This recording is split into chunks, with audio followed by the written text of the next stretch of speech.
Okay, our lecture officially begins. So, very good morning. One time, now I see 8 participants. Okay, people yet to come in.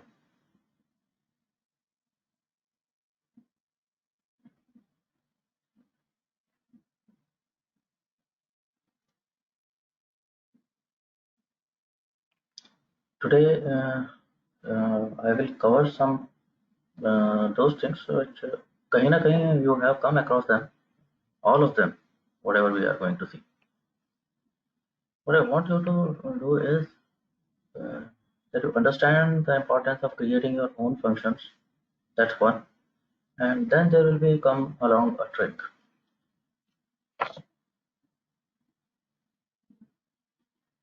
First things first. It's HR decision tree on Titanic data set. Okay, I'm not concerned. Did you try decision tree on a multinomial target? Say Iris. Has somebody done it?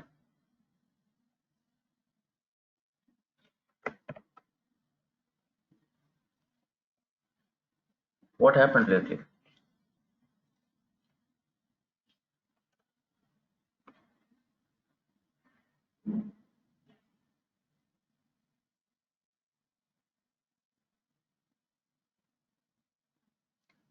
Don't just flaunt. If you have done it, I will ask for code because I will not have to code. If you have really done it, then drop me the code.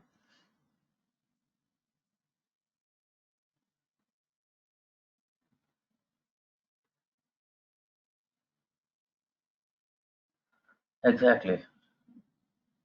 And that means Sankalp, you have at least done it. जिसको ये problem आया है इसका मतलब उन लोगों ने किया है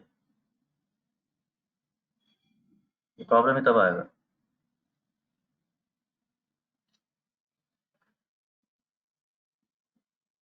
See what happens is I'll show you. I'll show you now. I'll have to. I think there is no way around.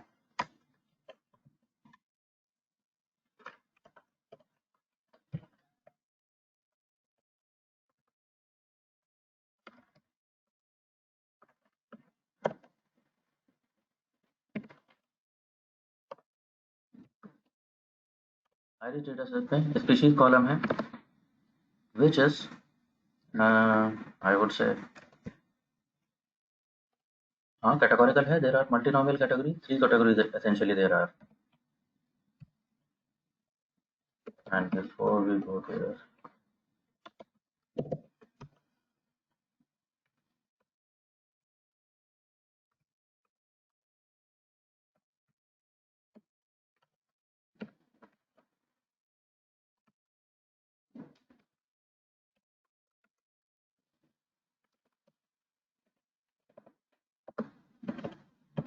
okay, let's call it K. नहीं तो हाँ हमेशा वही पुराना.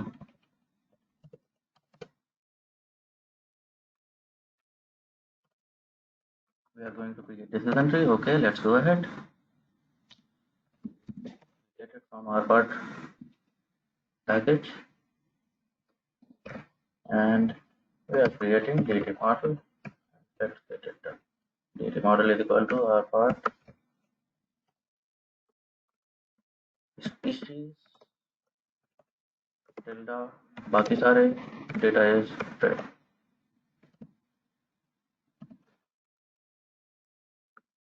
Check this data model की शक्ल कैसी है.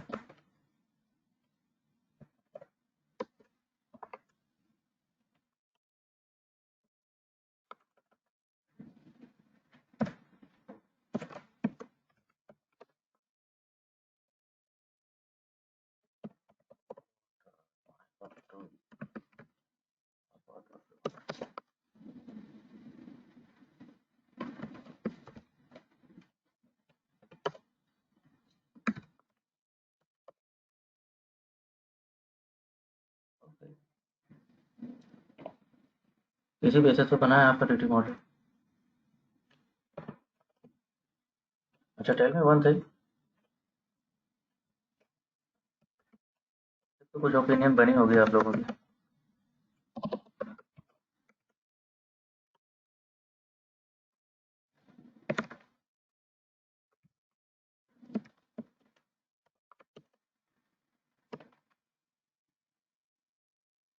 विच one do you like better?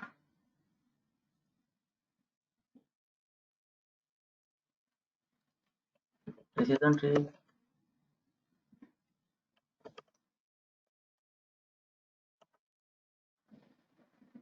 दो रिप्रेजेंटेशन है डिसीजन ट्री के, दो तरह से दिखा सकते हैं आप। One is PRP, other is R part plot. Both are here side by side. Which one do you like better? दोनों दिखा वही रहे हैं। अब तक ट्राई भी कर लिया होगा मेरे ख्याल से आप लोग। नहीं।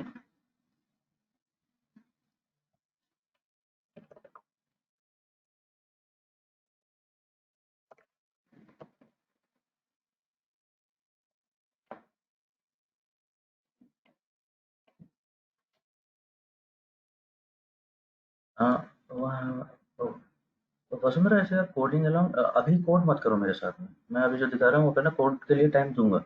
अभी कोड मत रन करना मेरे साथ। अभी don't try to code along.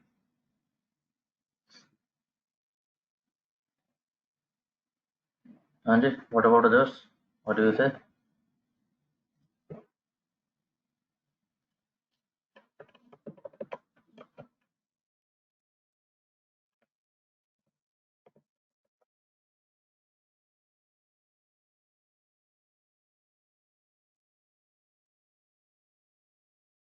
हाँ, फॉर नाउ मेरी स्क्रीन पे देख के बता सकते हो।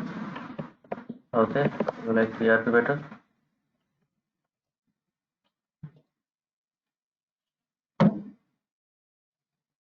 चलो, जिससे भी तुम्हें समझ आता हो वही अच्छा है।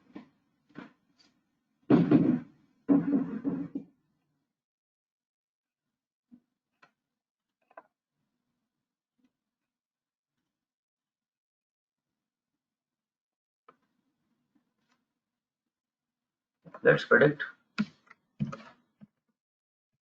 प्रेडिक्शन।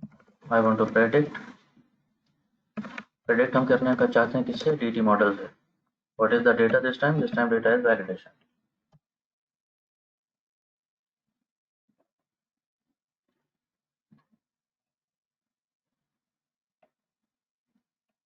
Very well. आपने प्रेडिक्शन किया, प्रेडिक्शन करके एक मैट्रिक्स बनी DT pred. And if you view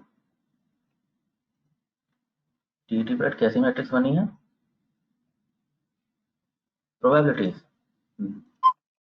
probability ही बताता है ये डिसीजन ट्री। कैसे बता रहा है? लाइक रो नंबर 2 में जो फ्लावर है उसके सेटोसा होने की प्रोबेबिलिटी है 1 हमारे डीटी मॉडल के हिसाब से। वाओ। वर्से कलर होने की 0, वर्जिनिका होने की 0। क्या क्या समझो इससे? सेटोसा ही होता होगा फिर ये। यस और नो?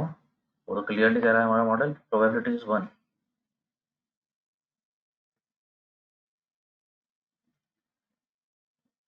चलो, हर बार इतना क्लियर भी नहीं है। हर बार इतना भी क्लियर नहीं है। कैसे बता रहा है यहाँ पे?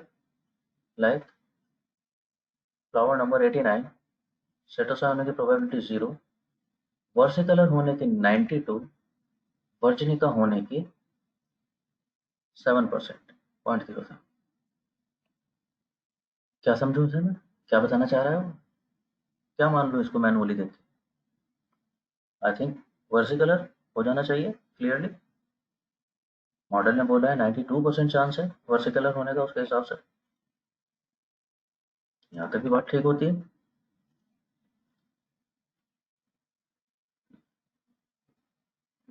अरे बाकी बोलोगे कैसे ढेर पड़े हो सारे।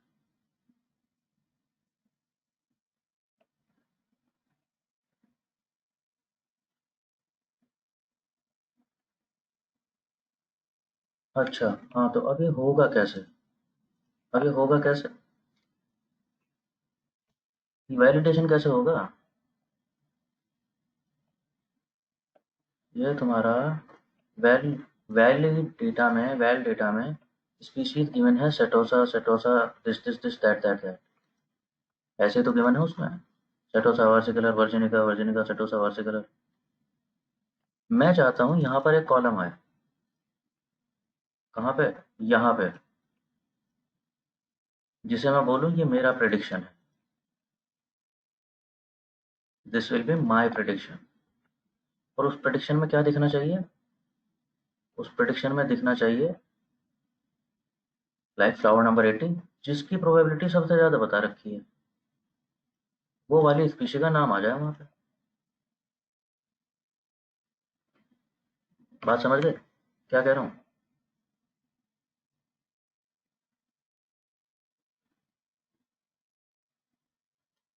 लाइक फ्लावर नंबर 80, सबसे ज़्यादा प्रोबेबिलिटी किसकी बताई है उसने? यार यही तो क्राइटेरिया होना चाहिए अब, कि इन तीनों में जिसकी प्रोबेबिलिटी उसने सबसे ज़्यादा बताई हो, मैं वही मान लूंगा कि वही शायद स्पीशी प्रेडिक्ट करना चाह रहा है मेरा मॉडल। लाइक इसमें सबसे ज़्यादा उसने 92% बताई है वार्सी कलर, तो उसकी कर दूंगा। सपोज ये होती 40, 50, 60, अगर कुछ ऐसी होती, मतलब मान लो प्रोबेबिलिटी ऐसी होगी नहीं, पर मान लो सपोज ऐसी होती,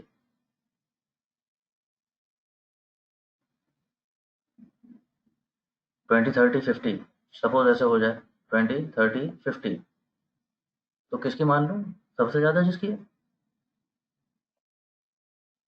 तो यही काम करना है आप लोगों ने।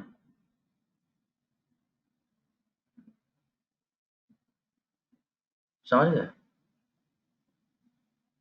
वेल डेटा सेट में एक नया कॉलम आ जाए, जिसमें मैं बोल रहा हूँ प्रेडिक्टेड स्पीशी, या कुछ भी बोल लेना उसको, नाम कुछ भी रखो तो तुम्हारी मर्जी। काम ये हो जाना चाहिए कि ये जो मैट्रिक्स आई है, इस मैट्रिक्स में जिसकी प्रोबेबिलिटी हाईएस्ट है, वो वाली स्पीशी का नाम उठ करके वहाँ चला जाए। अब कोड मैं भेज रहा हूँ आप लोगों को यहाँ तक, जो भी किया है here in the chat box, तो यहाँ से कॉपी पेस्ट कर लीजिए, ये सारा करने की जरूरत नहीं है।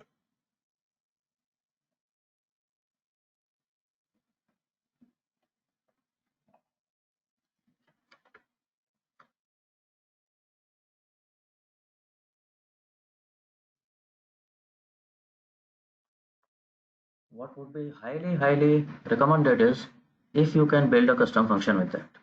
अगर फंक्शन बना पाते हो बेस्ट है, क्योंकि फंक्शन बन गया फिर तो वो हमेशा के लिए हो जाएगा तुम्हारे पास ये काम करने के लिए। जब भी जीवन में जिस भी डेटा सेट के साथ, जिस भी एल्गोरिदम के साथ ये प्रॉब्लम आएगी, आप लोग उसे सॉल्व कर पाओगे अगर कस्टम फंक्शन बना लिया तो। So give it a try. ठीक है, देखो जरा करके। I am stopping here for some time.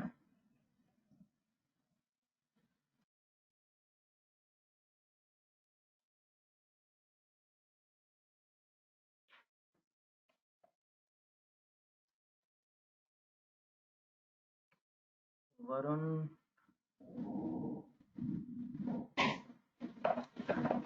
you mean to say your decision tree is different, or maybe let's see here.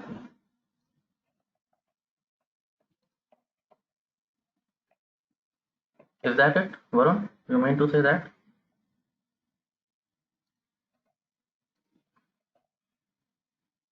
In my decision tree, it is petal width. In your case, it is comparing, it is testing on petal length condition.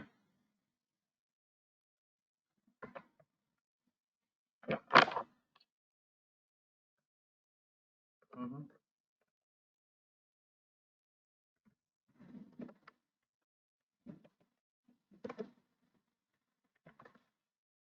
ठीक है, उसकी tension बाद में लेते हैं पहले। अ, अच्छा दिखाता हूँ, check this out.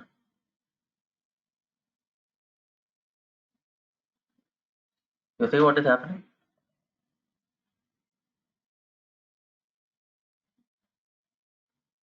Correlation of petal length with petal width. How much it is? It is positive correlation of around 1, यानी,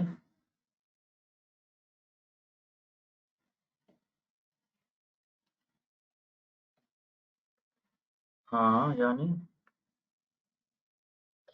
यार एक वेक्टर हो v1 which is 1 2 3 4 5, दूसरा vector is v2 which is 10, 20, 30, 40, 50,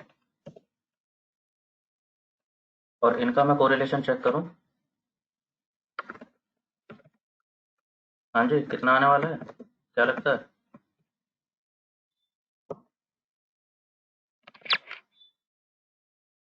they are just on different scale, information वही दे रहे हैं वो, वही कह रहा है वो कि petal length and petal width are almost the same column. थोड़ा सा भी सैंपल इधर उधर हुआ तो एक मॉडल को लग रहा है पेटल लेंथ इंपॉर्टेंट है, दूसरे को लग रहा है पेटल विड्थ इंपॉर्टेंट है। एंड रिमेंबर जब डिसीजन ट्री की मैं बात कर रहा था, तब शायद ये जिक्र हमने किया था that it does not take into account the multicollinearity issue. Remember that?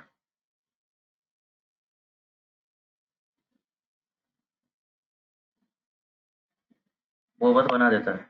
लेकिन अच्छी बात क्या है, अच्छी बात क्या है, अगर ये है, अगर पेटल लेंथ है तो विड्थ नहीं होगा, विड्थ है तो लेंथ नहीं होगा, यानी कोरिलेटेड वेरिएबल्स में से एक को तो जरूर छोड़ेगा वो, दूसरे से काम हो गया उसका।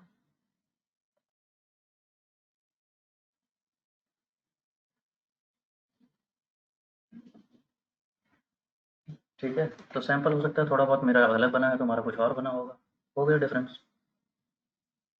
But let's come to the problem at hand. हाँ जी, कैसे किया है ये? जिसने भी किया है जरा कोड डालो मेरे को प्राइवेट चैट में।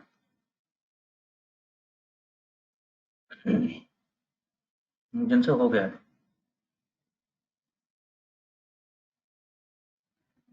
Late me see what you are up to.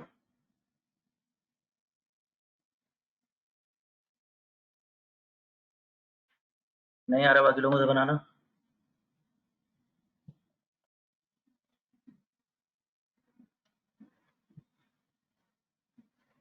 अगर ये नहीं बना तो कन्फ्यूजन मैट्रिक्स कैसे चेक करोगे?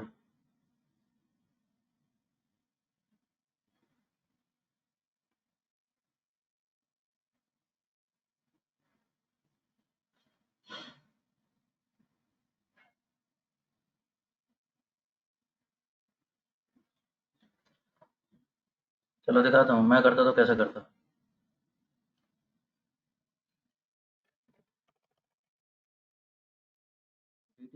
एक मैट्रिक्स बना है, चलो एक तो डेटा फ्रेम ले लेते हैं पहले। तो dt is a data frame now. It has three columns. I want to initiate a new column which is dt $, क्या बोल दूं मैं इसको? predicted species, predicted species। और यहाँ पर क्या चाहता हूँ, क्या आ जाए, समझो क्या आ जाए।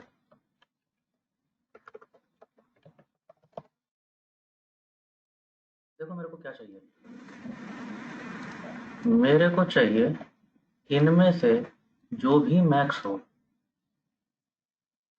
इस रो में जो भी मैक्स हो वो वाला कॉलम का नाम, यही चाहिए, यही चाहिए।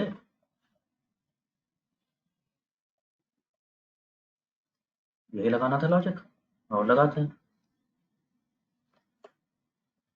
तो मैं क्या कह रहा हूँ, हाँ जी, विच कंडीशन, विच फंक्शन बड़ा काम आया हमारे पहले ही। विच मैक्स, चलो मैक्स की बात हो रही है तो सीधे सीधे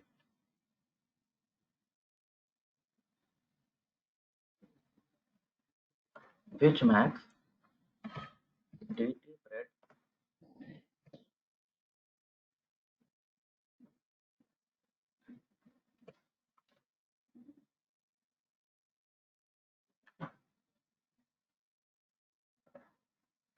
कहाँ पे कह रहा हूँ, कौन सी रो? dt bread की पहली रो, मान के चल रहे हैं। अगर ये काम हो गया तो बाकी तो हो ही जाएगा। क्या रिटर्न करेगा ये? dt bread की पहली रो, यानी ये वाली जो रो थी, dt bread वाले डेटा फ्रेम की पहली रो, ये वाली रो, इसकी बात कर।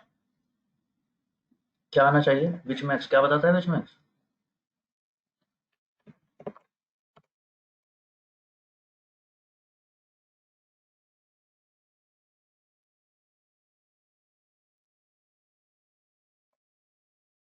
Index number.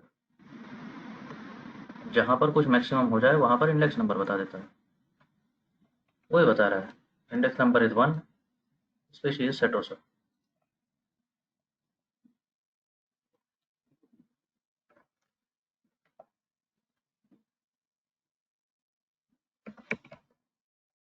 खत्म हुआ।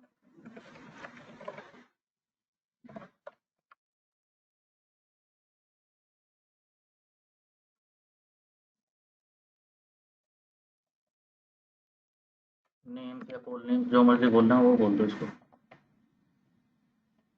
क्या कह रहा हूँ, जहाँ पर dt प्रेड की पहली रो मैक्सिमम हो, पहली रो में मैक्सिमम यानी वही जो प्रोबेबिलिटी आ रही है तीन चीज़ों की, उन प्रोबेबिलिटीज में से जो जो भी मैक्सिमम है, विच मैक्स क्या रिटर्न करेगा, इंडेक्स, स्क्वायर ब्रैकेट में बंद कर दिया, उस नंबर पे कॉलम नेम ले आओ dt प्रेड का।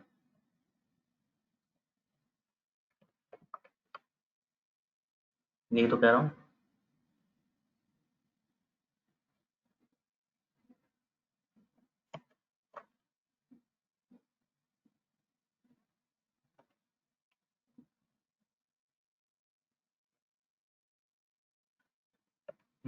रिपीट कर दे रहा हूँ। मेरा काम क्या था, मैं चाहता था dt प्रेड की हर रो में, पहली रो में मान के चल रहा हूँ कि इस रो में जिसकी भी प्रोबेबिलिटी मैक्सिमम हो, यानी इन वैल्यूज में से जो मैक्सिमम हो, उसका इंडेक्स पता लग जाए। उसका इंडेक्स पता लग जाए। कैसे जाएगा वो, 1 2 3, तो 1 हो तो 1 आ जाए, 2 हो तो 2 आ जाए, 3 हो तो 3 आ जाए। ये चाहता था, जो भी मैक्सिमम। यहाँ तक ठीक बात। तो विच मैक्स ने अपना काम दिखाया। विच मैक्स का यही टैलेंट था, उसने रो नंबर 1 में चेक किया और इंडेक्स नंबर 1 पे उसे मैक्सिमम प्रोबेबिलिटी मिली। तो अगर सिर्फ इतना रन करता हूँ, वो दिखा देता है इंडेक्स नंबर 1। सेटोसा इसलिए दिखा रहा है क्योंकि वो कॉलम नेम दिखाता ही है वो तो। और अब मैं क्या कह रहा हूँ, कोल नेम्स टीटी प्रेड। ये भी देखो, अगर कोल नेम्स टीटी प्रेड में रन करूँ तो क्या दिखाता है, कुछ नहीं दिखाता, वो तीनों कॉलम नेम बता देगा उसका। टीटी प्रेड वाले डेटा फ्रेम में तीनों कॉलम के नाम क्या क्या हैं, सेटोसा, वर्सिकलर, वर्जिनिका। मैं कह रहा हूँ तीनों नहीं चाहिए मुझे, कौन सा चाहिए, वही चाहिए जहाँ ये प्रोबेबिलिटी मैक्सिमम आ रही हो, उस इंडेक्स पर। तो अभी दिखा रहा था 1 2 3, अब कौन सा दिखाएगा, जहाँ पर ये विच मैक्स हो गया, इन दिस केस सेटोसा।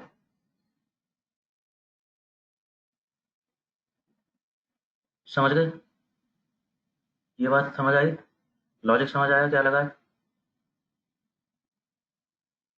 कैसे सोचना है। अब अब काम आसान हुआ। आसान कैसे हुआ, ये रो नंबर 1 की बात हुई, मुझे तो सारी रोज पे चाहिए, सारी रोज पे चाहिए। तो मैं आई नहीं कह रहा, मैं कह रहा हूँ इसको row number J. Yes exactly. मुझे लूप लगाना आता है। आई एम सेइंग जे इन 1 से स्टार्ट हो और कहाँ तक जाए, जितनी भी रोज हैं dt प्रेड डेटा फ्रेम में जितनी भी रोज हैं उतनी रोज तक ये चलता रहे। तो पहले अल्टरेशन में जे होगा 1।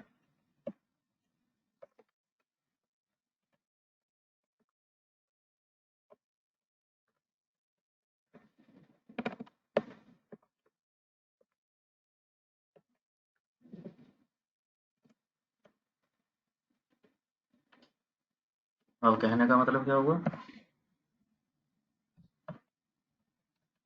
फॉर जे 1 से स्टार्ट होगा, हर इटरेशन में कहाँ तक जाएगा, नंबर ऑफ रोज जितनी भी हैं dt प्रेड में। और करता काम क्या होना है इस दौरान, मैं कह रहा हूँ dt प्रोड में एक नया कॉलम इनिशियलाइज हो, प्रेड स्पीशी। और प्रेड स्पीशी के जेएथ इंडेक्स पे क्या साइन हो जाए, वही कॉलम नेम जो भी निकाला था और जेएथ रो, इसका जेएथ इंडेक्स क्रिएट होता चला जाएगा।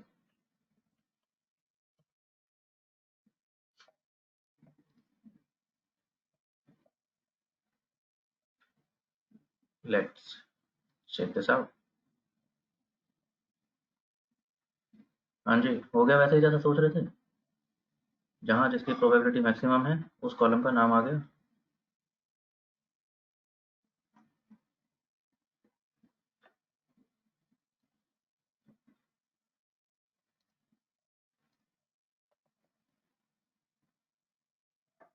हो चला काम।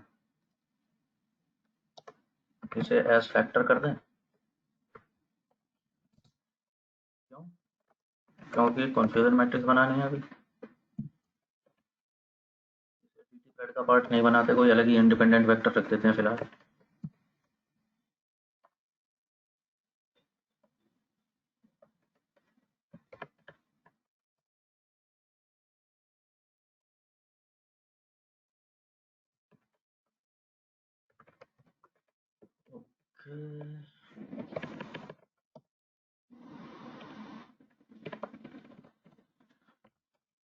Require caret. Let's check confusion matrix. तो well dollar spread species dollar species. हाँ जी, और पॉजिटिव कैसे रखना है? पॉजिटिव कैसे रखोगे? यहाँ यस नो जैसी क्लास तो है नहीं, छोड़ो। पॉजिटिव तो तब रखते हैं ना जब कोई क्लास ऑफ इंटरेस्ट होती है। These are species of flower.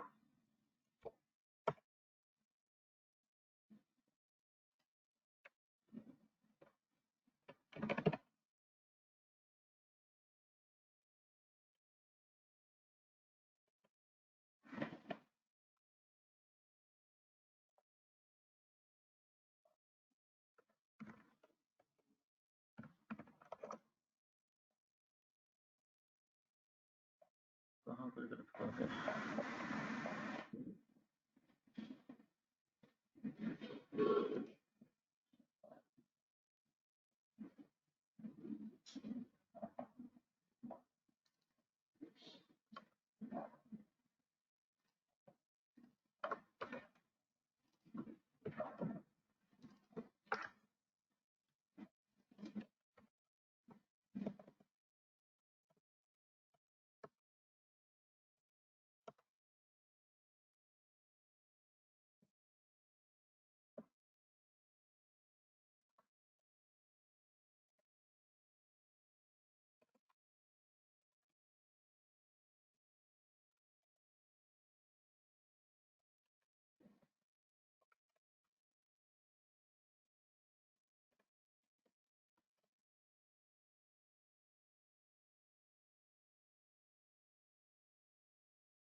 कहाँ तक भेज दिया था मैंने आप लोगों को? प्रिडिक्शन तक है ना?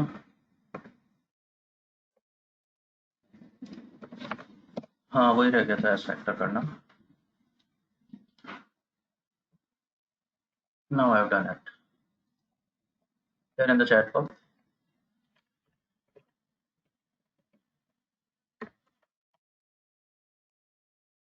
कॉन्फ्यूजन मैट्रिक्स आपका कुछ ऐसा आया है।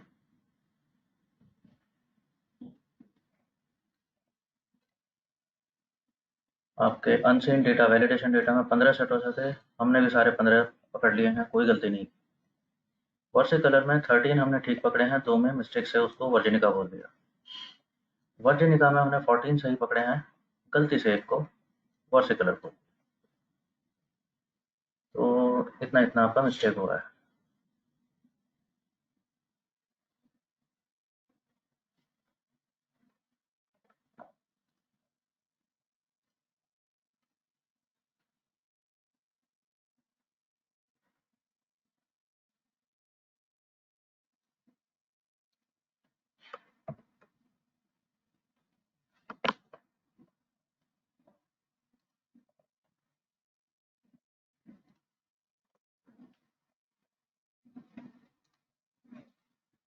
ठीक है जी।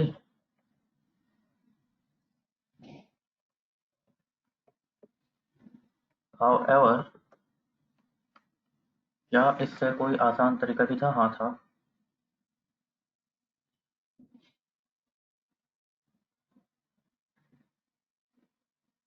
इससे आसान तरीका क्या हो सकता था?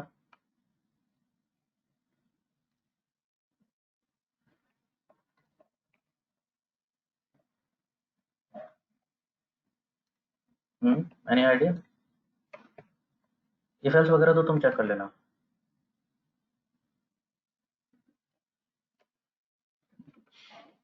इफ एल्स वगैरह तुम देखना, मैं कुछ और दिखा रहा हूँ।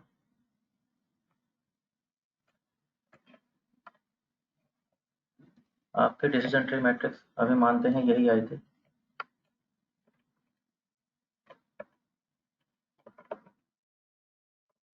यहाँ जब आप प्रेडिक्शन कर रहे थे तो ये डिसीजन ट्री ने मैट्रिक्स दिया था प्रोबेबिलिटीज का। लेकिन मुझे एक चीज क्या पता है, there is a parameter type. Decision tree by default probabilities देता है। लॉजिस्टिक रिग्रेशन से अगर प्रोबेबिलिटीज चाहिए तो रेस्पॉन्स लिखना पड़ेगा, कीवर्ड। नहीं लिखोगे तो क्या दे देगा? लॉजिस्टिक रिग्रेशन क्या देता है बाय डिफॉल्ट रेस्पॉन्स में, इसका प्रेडिक्शन में? अगर type, remember type is equal to response करते थे, अगर नहीं दिया तो क्या दे देगा? Not mean odds, it will give you log of odds actually. हाँ, और वहां से रिवर कैलकुलेशन करनी पड़ती है। रैंडम फॉरेस्ट कल आप लोगों ने देखा था, अगर टाइप नहीं देते बाय डिफॉल्ट तो वो क्या देता है? वो सीधे जजमेंट सुनाता है। कैसे? इसी बेसिस पे जो अभी आपने मैनुअली किया है कि जिसकी प्रोबेबिलिटी ज़्यादा है वो वाली क्लास बोल दी उसने। अब सेंसिटिविटी स्पेसिफिसिटी कैसी भी हो, तो मेरे को वो नहीं चाहिए, मेरे को कट ऑफ प्रॉपर्ली देखना चाहिए। तो मैं type is equal to prob करता हूँ random forest. Type is equal to raw करते हैं नाइव बेस में अगर प्रोबेबिलिटी चाहिए।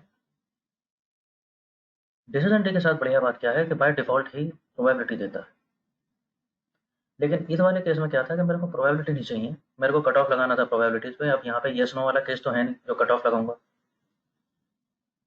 ऐसे केसेस में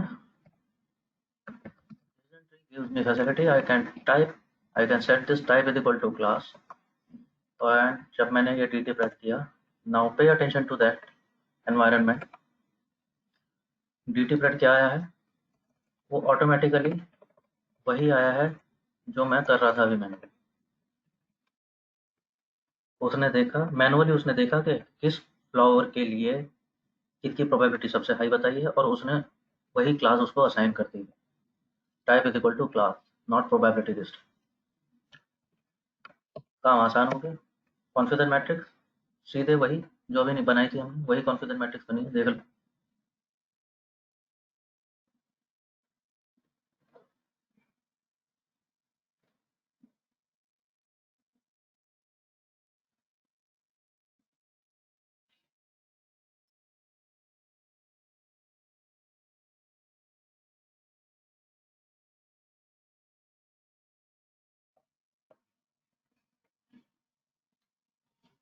ठीक है जी, मस्त।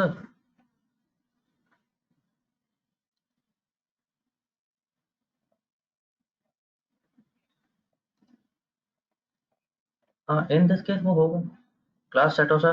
इसकी सेंसिटिविटी स्पेसिफिसिटी देखो, ये तो परफेक्ट क्लासिफिकेशन था। वर्जिनिका ओके बैलेंस्ड है, 91 93। वॉर्सी कलर के केस में 86 96, लेकिन ठीक है, एक ही जगह तो गलती हुई है और इसको कंट्रोल करना भी बड़ा मुश्किल हो जाएगा। अब मल्टीनोमियल क्लासिफिकेशन है, समझ रहे हो? जब दो क्लासेस रहती हैं तो बैलेंस लाना चलो आसान है। Now there are three classes, चलो इसमें भी कुछ सोच पाओ शायद, देखना सोच के कोशिश करके, लेकिन कॉम्प्लेक्स हो गया है। जस्ट इमेजिन मल्टीनोमियल में there are five classes, A B C D E, बहुत टेढ़ा हो गया है। एक एक क्लास के लिए बैलेंस लाना प्रैक्टिकली बहुत मुश्किल हो जाता है।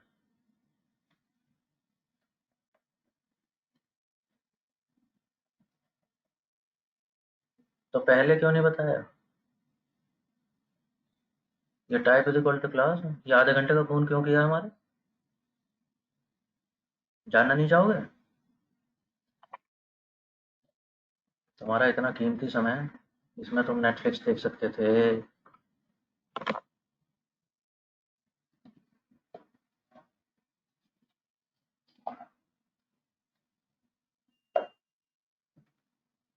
हाँ हाँ, इसीलिए,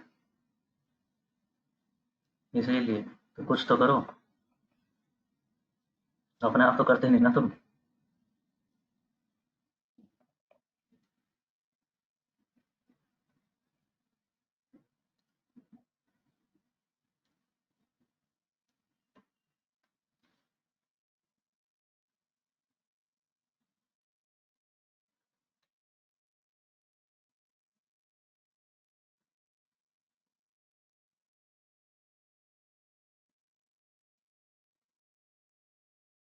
अच्छा, टेल मी अनदर थिंग। मैंने शायद जिक्र किया हो आप लोगों से। हाँ, इनफैक्ट डेफिनेटली किया है। जो एचआर वाला डेटा सेट आप लोगों ने डाउनलोड किया था हैकाथॉन के लिए,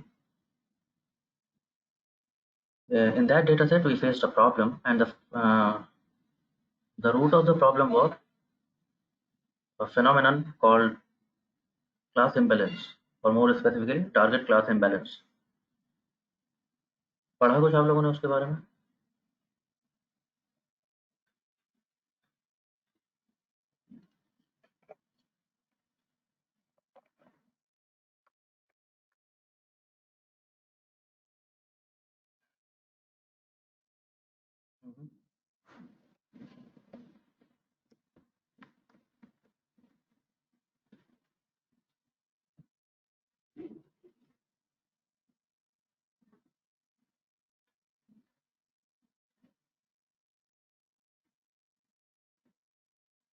शुभम, अलग अलग सेंसिटिविटी इसलिए आ रही हैं बिकॉज पॉजिटिव मैंने कुछ बोला तो है नहीं। ना बोलने की जरूरत है, उस क्लास में वही पॉजिटिव है।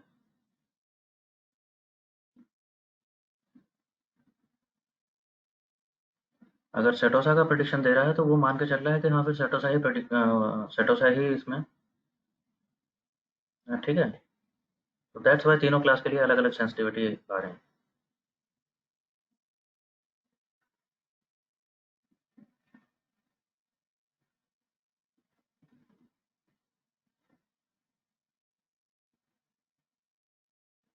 ओके, एक तो एक पैकेज इंस्टॉल कर दीजिए here in the chat box, DMWR। Theory पढ़ा था सिर्फ? अच्छा, ओके, कुछ कुछ मेथड्स का थ्योरी पढ़ा था।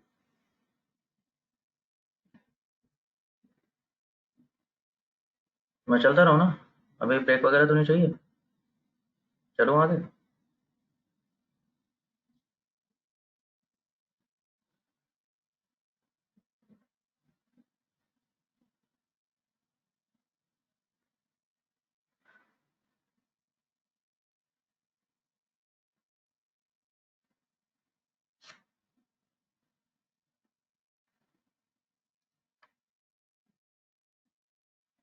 You need a break, okay?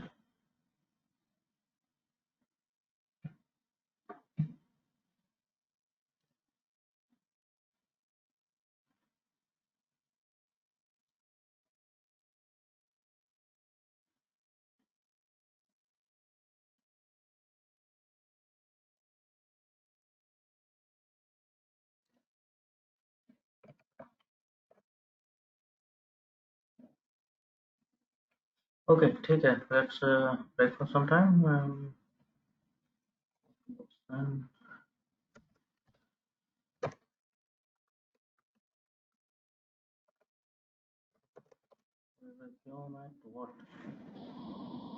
It's 12:03 by my clock, so we're taking at 12:13. Okay, so let's call for a break. See you there. Be back in time.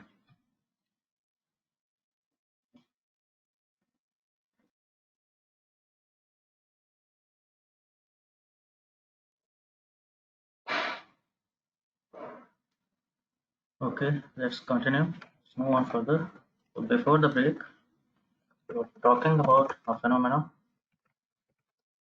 target class imbalance। Phenomena क्या था वो आपने देख लिया। हमने देखा था बहुत सारे प्रैक्टिकल सिनेरियोज में ऐसी प्रॉब्लम होती है दैट टारगेट क्लास में इम्बैलेंस होता है। जैसे जैसे प्रमोटेड और नॉन प्रमोटेड। किसी ऑर्गेनाइजेशन में प्रमोशंस होंगे तो ऐसा नहीं होगा कि 25% लोग प्रमोट हो जाएंगे। नहीं होगा ना। If there are 1000 employees, there will not be 300 will be promoted. If there are 1000 employees, at the very maximum 100 promotions. Same problem हमने देखा था डिफॉल्ट नॉन डिफॉल्ट। इस केस में भी ऐसा प्रॉब्लम देखने के लिए मिलेगा। यूजुअली लोग अच्छे होते हैं, डिफॉल्ट करने की टेंडेंसी होती नहीं।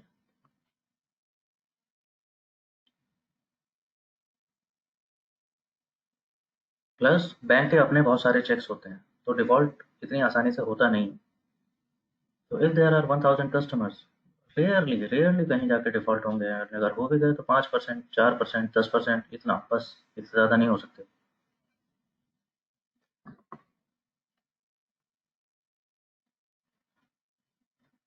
मेरी क्या प्रॉब्लम आ रही है इसमें? If there are 90% in class 1 and there are 10% observations in class 2, हाँ जी, क्या होगा इससे?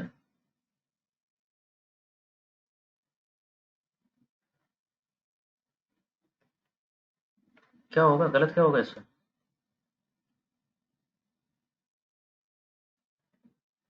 आपका टारगेट कॉलम कैसा चलेगा अगर ऐसा हुआ तो? Your target column will look like what? Suppose 90% zero है, 10% वन है, या 95% जीरो है, 5% वन है, कुछ ऐसा अगर सिनेरियो हुआ, आपके मॉडल को क्या दिखेगा? Zero zero. प्रेडिक्टर कुछ भी चल रहे हो, टारगेट क्लास जीरो ही रहती है, कहीं गलती से वन आता है, अदरवाइज जीरो जीरो जीरो। तो आपके मॉडल को क्या दिखेगा? क्या क्या गलती करेगा मॉडल आपका? वही, वो गधा मॉडल बन जाएगा। वो कहेगा प्रेडिक्शन सारे जीरो दे देता हूँ। ऐसा ही लग रहा है कि प्रेडिक्टर कुछ भी होता हो, टारगेट क्लास हमेशा जीरो होती है, गलती से कहीं वन आता है, वो शायद गलती से आ जाता है।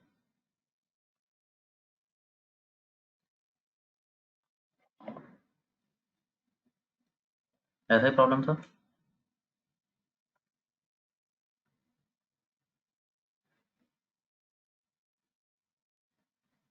तो for data scientist this is a problem. Predictive algorithm run करने में ये परेशान करेगा, दुख देगा कहीं ना कहीं। इनफैक्ट आपने देखा भी था एचआर एनालिटिक्स वाले उस केस में।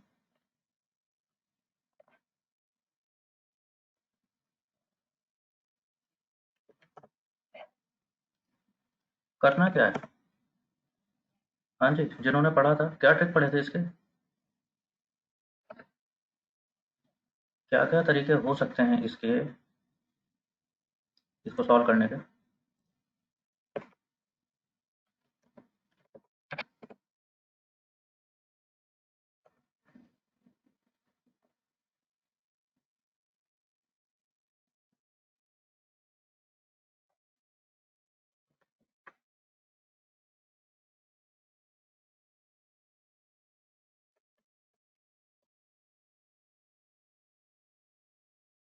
Differential sampling, okay.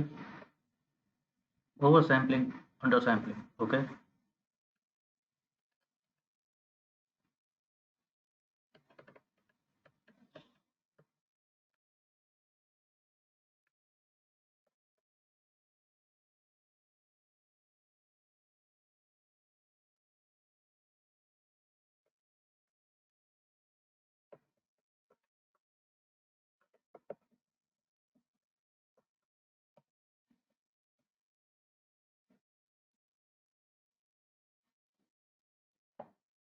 What are these?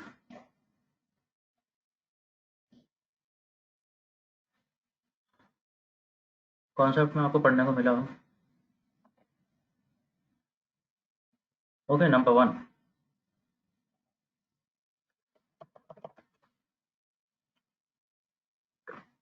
So the tricks to rectify this target class imbalance problem, एक तरीका जिसमें, जो मेरे ख्याल से सबको ही समझ आ जाएगा, ये तो कल ही देखा था आप लोगों ने।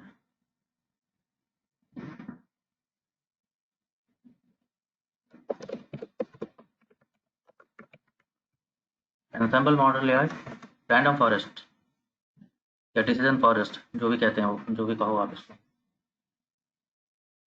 रिमेंबर कल क्या हुआ था रैंडम फॉरेस्ट में? हम एक मॉडल के ऊपर रिलाई नहीं कर रहे, हम बनाएंगे 100 मॉडल्स। और वो 100 मॉडल्स भी कैसे बनेंगे? डाइवर्स। डाइवर्स यानी इस डेटा का सबसेट सबसेट सबसेट बहुत सारे सबसेट पे बनेंगे, अलग अलग सबसेट पे। समझ गए? ऐसा ही हुआ है ना। तो हमने कल बना के देखे थे, हमने 100 ट्री बनाए, तो 100 सबसेट बने होंगे, तो डाइवर्स होंगे एक, तो वो सारे एक दूसरे से डिफरेंट है, अलग अलग सबसेट पे बने हैं, अलग अलग तरीके से बने हैं, अलग अलग वेरिएबल लेके बने हैं। दूसरे दे आर एक्सेप्टेबल। एक्सेप्टेबल यानी, एक्सेप्टेबल यानी उनकी एक्यूरेसी कुछ तो क्रेडिबिलिटी वाली है। हेड टेल नहीं कर रहे हो? यस और नो, ये भी तो बात हुई थी। दो प्रॉपर्टीज थी ना रैंडम फॉरेस्ट के, that in the forest there should be diversity and each model should be at acceptance level। acceptance level यानी हेड टेल से तो बेटर एक्यूरेसी उसकी आती है, तो 50% से ज़्यादा ही आएगी, चाहे 55 ही आए, 60 ही आए। इससे ज़्यादा आ रही है तो बहुत ही अच्छी बात है, फिर तो पावरफुल बनना है हमारा।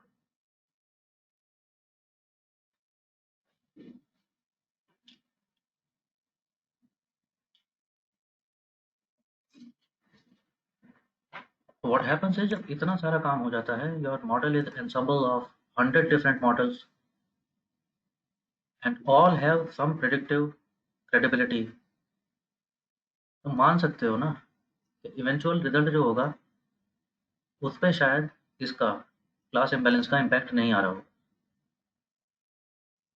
कल देखा भी था आपने, जंप मार गया था ना एक्यूरेसी अचानक से, रैंडम फॉरेस्ट यूज करते ही।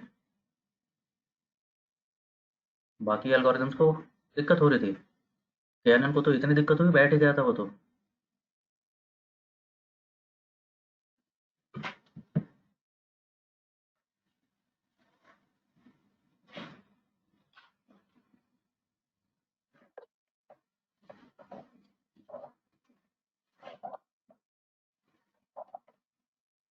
अरे हुई थी ना, बताओ। बैठ गया था ना केएनएन कल। नहीं बताता, मुझे नहीं पता कुछ भी।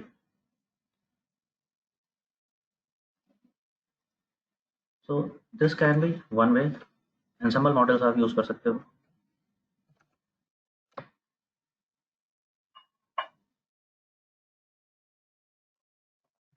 Another trick which we call is over sampling. अब इनके चलो बताते चलूंगा, सबके अपने फायदे नुकसान हैं।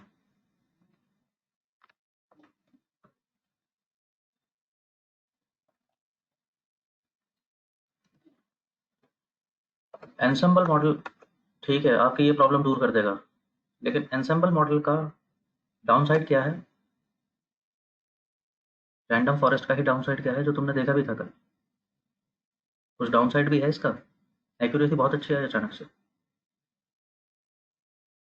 What was the downside?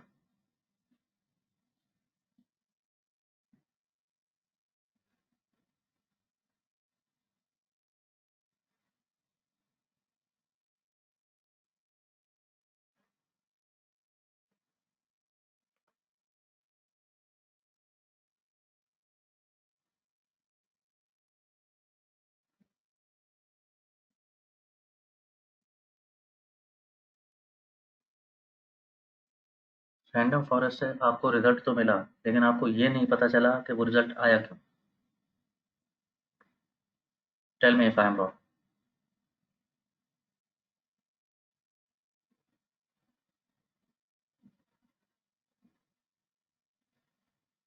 आपका एक्यूरेसी 70% से सडनली 77 या 78% कुछ ऐसा चला गया था, but you did not get to know क्या हुआ क्या, because you are relying on decisions from 100 different models.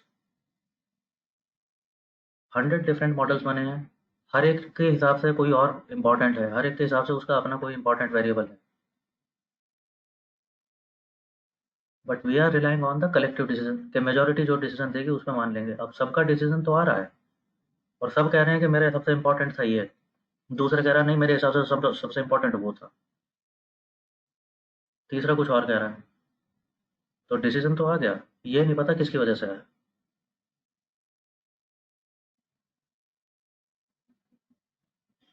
That's one. Another down side, कल ही थोड़ा सा टेस्ट आया था हमें उसका।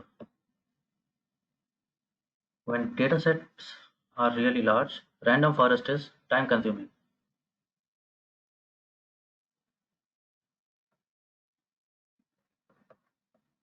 देखा था कल ये भी हमने। Train data is barely some 40,000 50,000 rows.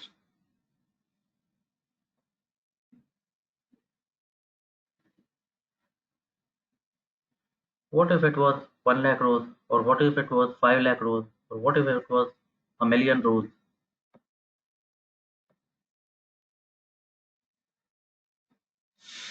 We built only 100 trees. What if there were 500 trees, or what if there were 1000 trees? हाँ, तो एक दिन में यही काम होगा, एक दिन में रैंडम फॉरेस्ट मॉडल ही बनेगा।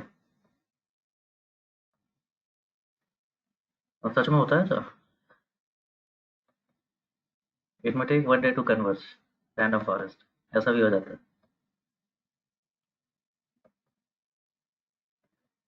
हाँ, एक दिन नहीं, अभी ज़्यादा भी चल जाता है।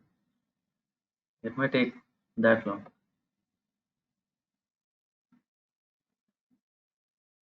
सो टाइम कंज्यूमिंग प्रोसेस है, that's one. Second, end of the day आपको ये नहीं पता चलेगा, बिल्कुल you can not be very sure कि ये रिजल्ट आया किसकी वजह से। So that is something downside of ensemble models.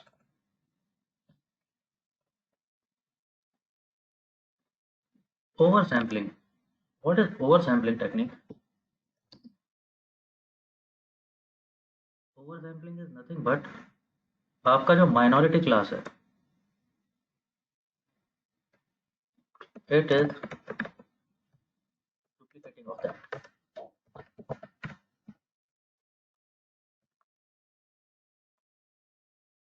यानी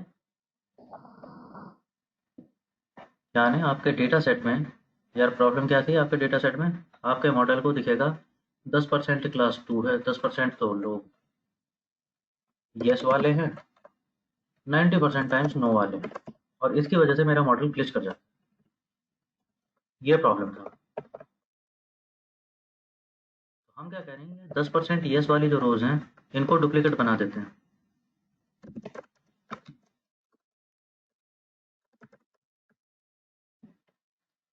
तो शायद कुछ ऐसा हो जाएगा,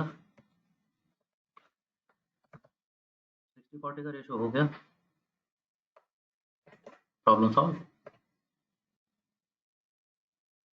this is called over sampling. You are over sampling the minority rows. Original sample नहीं ले रहे हो, you are taking over, duplicate sample ले रहे हो उसी के, माइनॉरिटी क्लास के।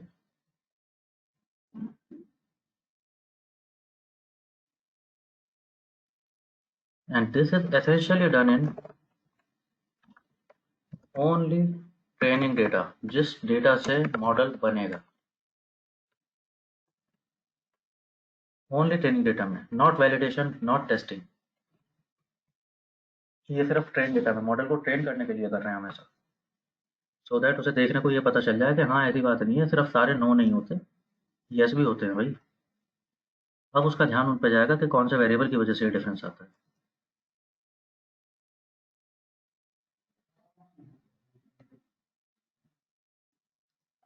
ठीक है, तो दैट्स ओवर सैम्पलिंग।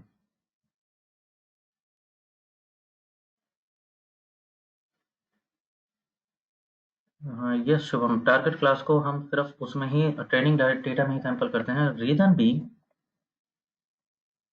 बीइंग मेरा काम सिर्फ एक्चुअली ये तरीके ठीक नहीं है, देख रहे हो ना, I am just manipulating data, I am in a way I am polluting data just to bypass a problem. Actual data मेरा ये नहीं था,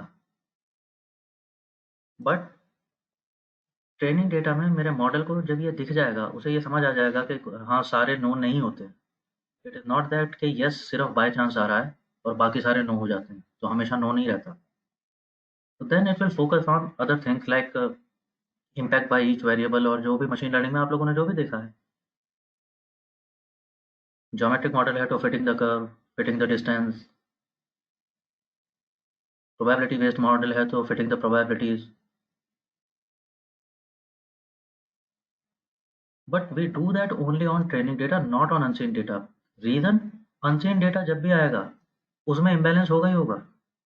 अगर मैंने आज उसे ओवर सैम्पलिंग करके या कुछ भी करके ठीक कर लिया, अपने किसको, वैलिडेटिंग डेटा को, वैलिडेटिंग, चलो वो तो मेरे हाथ में था, लेकिन भविष्य में डेटा तो फिर ऐसा ही आएगा इम्बैलेंस वाला। अगेन मेरे मॉडल को उसकी आदत नहीं है उसे देखने की। ठीक है, तो वैलिडेशन को मैं बैलेंस नहीं करूंगा, मैं देखना चाहता हूँ कि वैलिडेशन जब अनबैलेंस डेटा होता है तो उस पे ये मेरा मॉडल जो बैलेंस डेटा से ट्रेन हुआ है, ट्रेन वो बैलेंस डेटा से हुआ है, लेकिन क्या अनचेन डेटा जब इम्बैलेंस डेटा आता है उस पर वो काम कर पा रहा है, तो वैलिडेशन को इसमें इन्वॉल्व नहीं करेंगे। ठीक है, hope you got my point.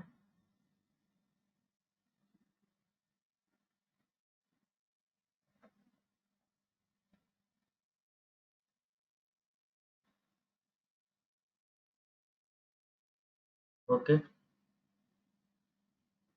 कुछ डाउन साइड है इसकी, काम तो कर रहा है, काम तो इससे भी हो रहा है। Like every method there is some upside and there is some downside. Upside क्या है इसकी, you are free to use any algorithm, ensemble करो, इंडिविजुअल करो, ये मॉडल करो, वो मॉडल करो, एक एक करके 4 मॉडल बना के देखो, कुछ भी करो। Now your data is balance for each and every model possible, तुम्हारी वो टेंशन खत्म। तो दैट्स वन अपसाइड। कुछ डाउन साइड इसकी, एक तो लिख दे तुमने।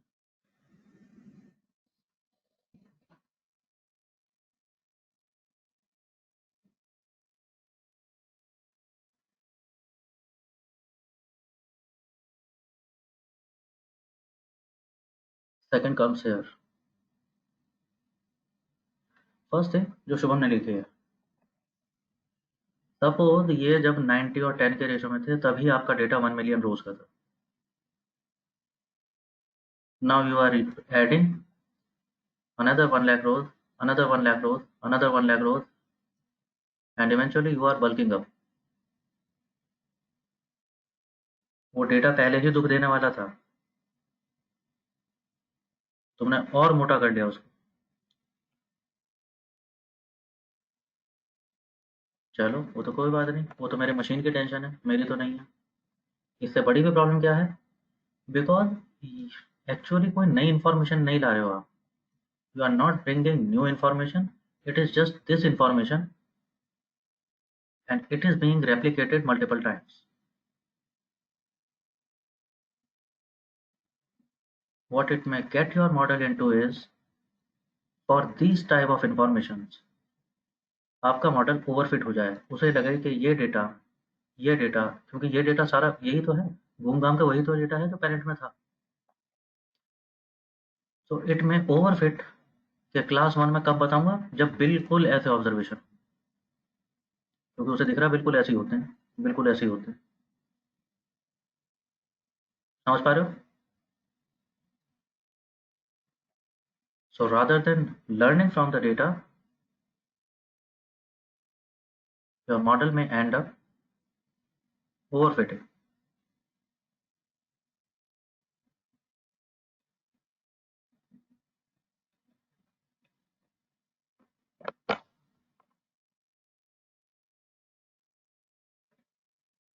Got this? So far so good.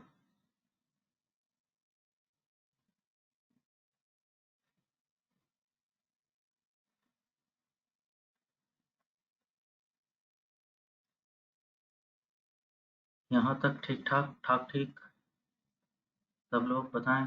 ऊपर से जाना शुरू तो नहीं हो गया, अभी ओवरफ्लो तो नहीं हो रहा?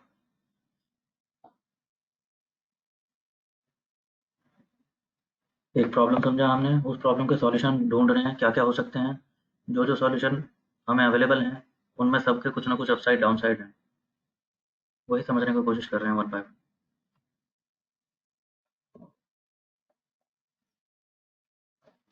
There can be another way, उसको हम कह रहे हैं अंडरस्टैंड। समझ गए हो गए?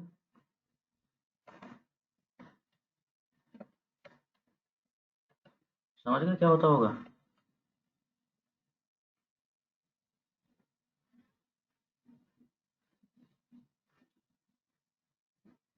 Yes, it is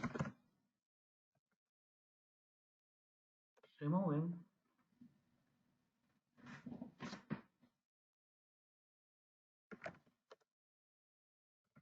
from majority class. अब की बार हम क्या कह रहे हैं, ये जो प्रॉब्लम थी हमारी, 90% नो थे, 10% यस थे। तो हम क्या कह रहे हैं कि अगर इनमें से कुछ रोज हटा दी जाए, इनमें से कुछ रोज हटा दी जाए, नो वाली जो ऑब्जर्वेशंस थी उनमें से रोज हटा दी जाए, तो अपने आप इसका रेशो बढ़ जाएगा यस वाले साइड का। यस और नो? मेरा डेटा था 100 रोज का, 90 नो थे, 10 यस थे। मैं कहता हूँ उनमें से 50 नो हटा दिए, तो ये बचे 40, तो ये अपने आप रेशो बढ़ गई। अब ये 20% दिखने लगेंगे मेरे डेटा को, समथिंग लाइक दैट, कुछ तो ऐसे ही होगा।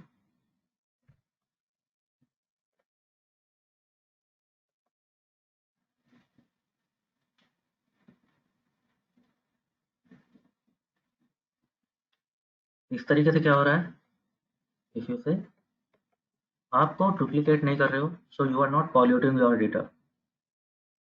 आप डुप्लीकेट नहीं बना रहे हो, आपके पास जो ओरिजिनल डेटा था वो वैसा ही है। And the good part is you are not duplicating. जब डुप्लीकेट नहीं कर रहे हो तो डेटा बल्क अप नहीं हो रहा, इनफैक्ट डेटा रिड्यूस ही हो रहा है। सेकंड, जब डुप्लीकेशन नहीं बढ़ा रहे हो तो ओवरफिटिंग का चांस नहीं है। अभी आपका मॉडल ओवरफिट नहीं होगा, it will really learn what actually the data was, वो वही इंफॉर्मेशन गेन करेगा।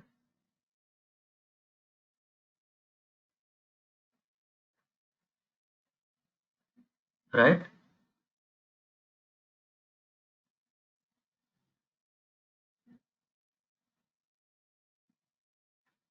एंड जो बेनिफिट था ओवर सैम्पलिंग का वो तो है ही, you are free to use any model. आप कोई सा भी मॉडल कैसे भी यूज कर सकते हो, you are not dependent on के आपको इस टाइप का मॉडल यूज करना है।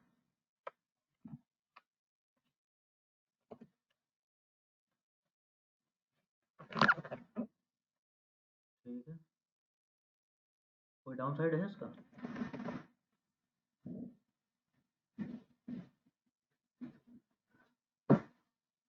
कोई डाउन साइड भी है इसका? हाँ होता होगा, छोड़ोगे थोड़ी तुम।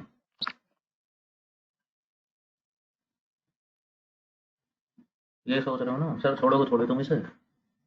आज तक छोड़ा है किसी को?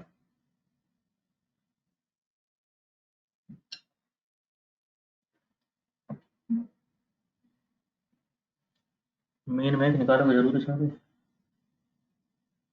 आदमी खराब है।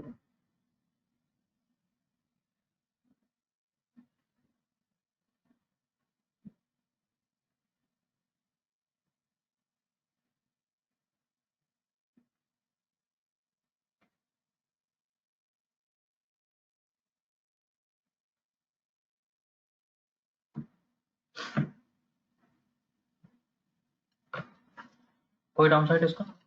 अरे दिख तो रहा है, you are removing from majority rows. तो माना आप लोगों ने बायस नहीं किया, सपोज 90 रोज नो के थे,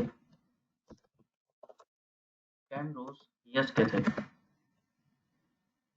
तो परसेंटेज 90-10 हो रहा था, क्लास इम्बैलेंस। आपने बोला 50 रोज ड्रॉप कर देते हैं नो क्लास में से, तो अब बचे 40 रोज, 40 rows of no, 10 rows of yes, and now class imbalance कुछ हद तक बैलेंस हो गया है, now it is 80-20। just pay attention, it is 80-20 now। आप कह रहे हो और ड्रॉप कर देते हैं, 10 रोज और ड्रॉप कर दी, कितनी बची?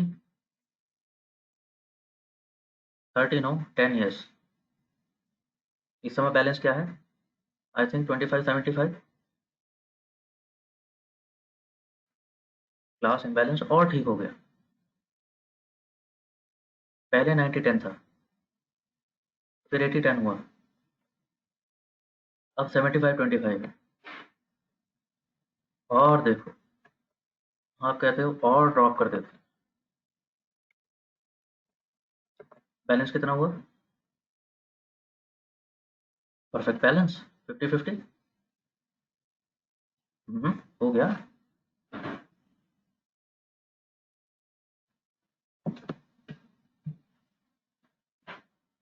50-50 बैलेंस आ गया।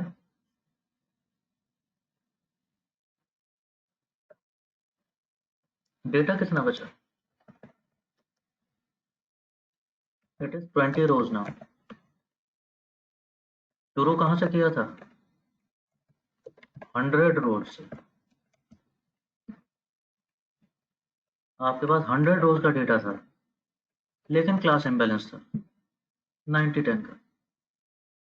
आपने ड्रॉप करते करते देखा, ड्रॉप करते करते देखा, ड्रॉप करते कहाँ तक आकर ड्रॉप करते करते you have lost 80% of your data. Class तो बैलेंस हो गई। समझ गए क्या डाउन साइड है इसका?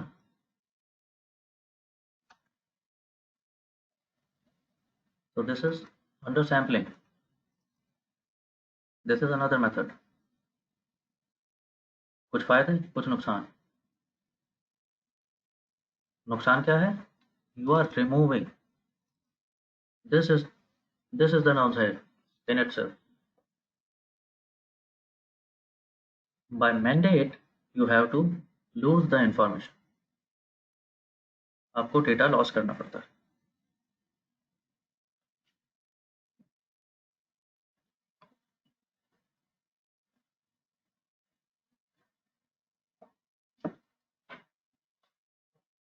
कुछ और भी तरीका है? हाँ जी, और भी तरीका है। Then there is another way and it is called, सुना है नाम ये? पढ़ा हो तो? स्मूथ। और हम यही करेंगे।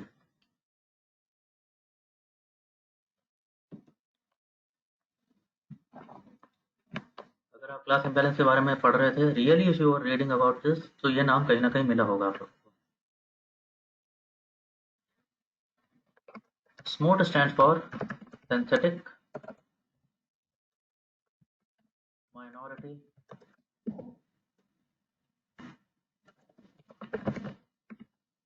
Over sampling technique.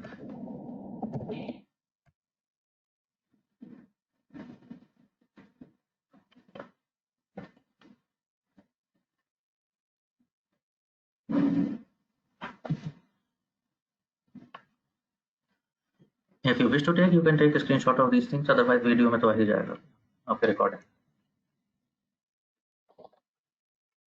Now how does this work? In fact let's see hands on. Smooth देखते हैं तो एक्सप्लेन करता हूँ कि स्मूथ क्या करता है and why it is better than all others, जो भी अभी आप कर।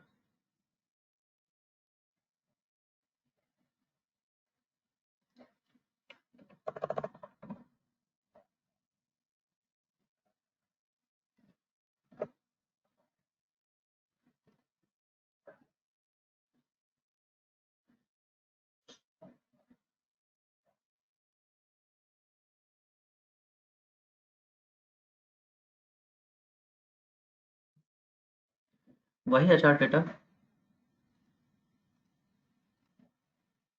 आपने ट्रेन और वैलिडेशन बना चुके हो। ट्रेन डेटा इज ऑफ 41,000 रोज। हम क्या कह रहे थे कि आप जो भी अंडर सैंपल ओवर सैंपल जो भी टेक्निक करोगे, it should limit to train data set, जिससे आपका मॉडल ट्रेन हो, only that.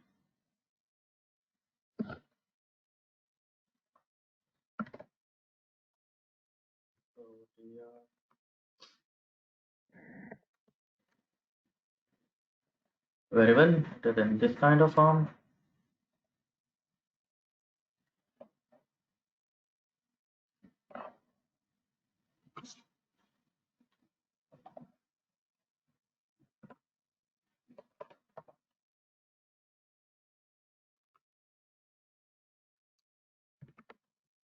Okay, it should be in character or as factor। पता चलना चाहिए आर को, मेरे फंक्शन को, जिससे भी मैं नोट करूंगा कि ये मेरा target variable categorical. Honestly speaking अभी तक देख रहे हो टारगेट क्लास इम्बैलेंस कहाँ होगा? जहाँ कैटेगोरिकल टारगेट होगा वहीं तो हो सकता है, और कहाँ होगा? अरे यस और नो, कॉन्टिन्यूस टारगेट हुआ तो इम्बैलेंस तो होगा नहीं ना उसमें। उसमें थोड़ी होता है इम्बैलेंस। इम्बैलेंस जब भी होगा कैटेगोरिकल टारगेट में होगा। तो मेरे एल्गोरिदम को पता चलना चाहिए that target is categorical.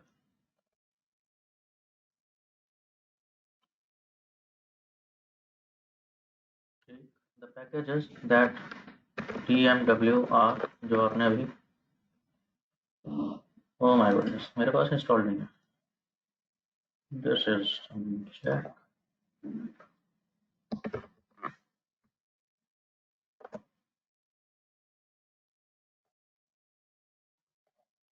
Okay, let me install. Meanwhile, any question so far?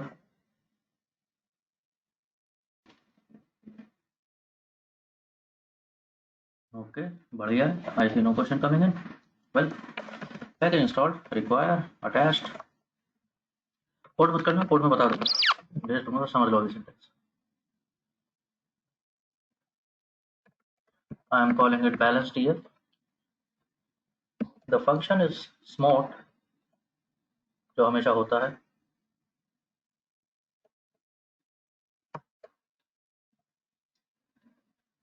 It will ask form, data, this time that। बहुत सारी चीजें पूछ रहा है वो आपसे।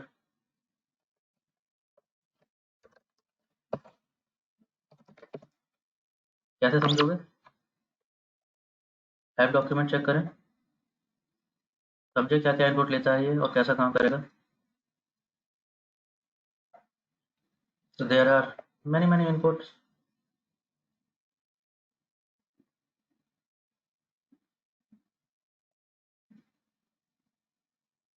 Form, data, percentage over, percentage under, learner, this and that।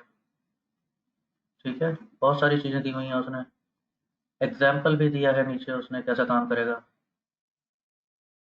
Syntax क्या होगा, किस तरह से बनता होगा। तो you can always refer these things. हमारा टारगेट क्लास है इज प्रमोटेड। फॉर्म में वो लेता है formula is promoted tilde dot with respect to all others, right. Data कहाँ से मिलेगा? Next is data. What is the data which you are trying to balance? हाँ जी, कौन सा करना है? Master, train data, well data.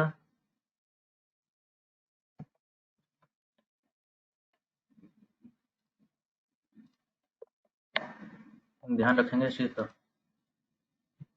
We just need to balance train data.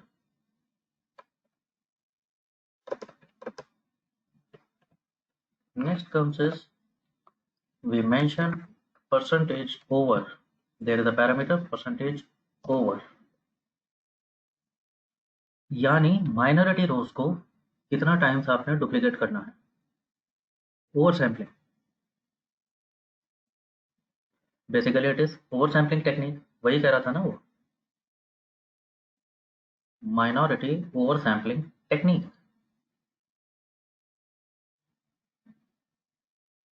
तो how much is the over sample you want to take? तो suppose ये mention कैसा करते हैं, if I want to take 5 times I will mention it like 500। 500 mean 500%, एक तरह से मैं कहना चाह रहा हूँ। So they will be copied 5 times.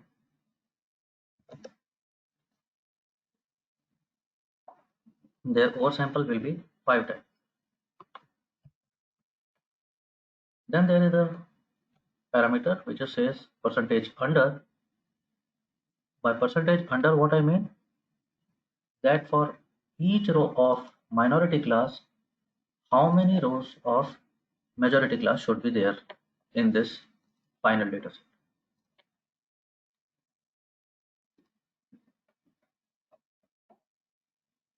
I am saying 200. 200 means double of that. देखते रहना क्या हुआ है, शायद समझ आ जाएगा वैसे। अभी थोड़ा सा कंफ्यूजिंग लग रहा होगा, don't try to code, just stay with.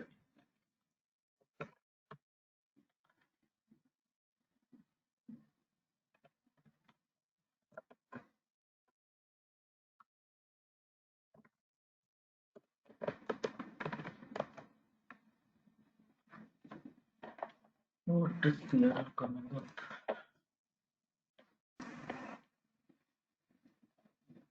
Okay, पता है क्या हुआ था? एज कैरेक्टर कर दिया था। I told you there are some algorithm जिनको कैटेगोरिकल तभी समझ आएगा जब वो फैक्टर में होगा। मैंने कैरेक्टर कर दिया था, एक्चुअली फैक्टर करना है वो। अब क्या हुआ?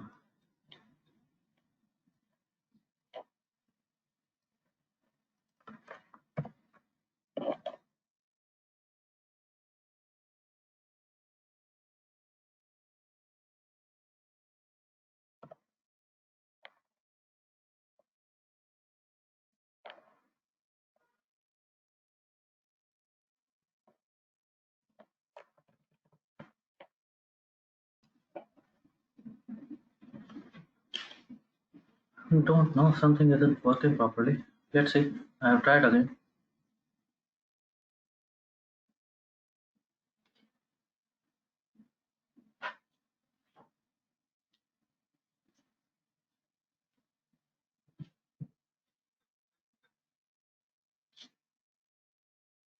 कोड भेज दूंगा आज ये तुम लोगों को, एचआर एनालिटिक्स वाला।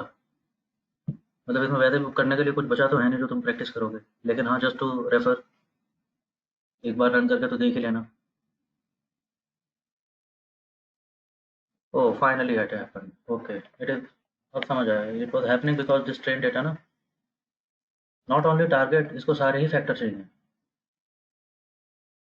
प्रेडिक्टर जो है वो भी फैक्टर चाहिए तभी काम करेगा। And now if you see your balance data, जो बैलेंस होने के बाद डेटा बना है, it is bal DF.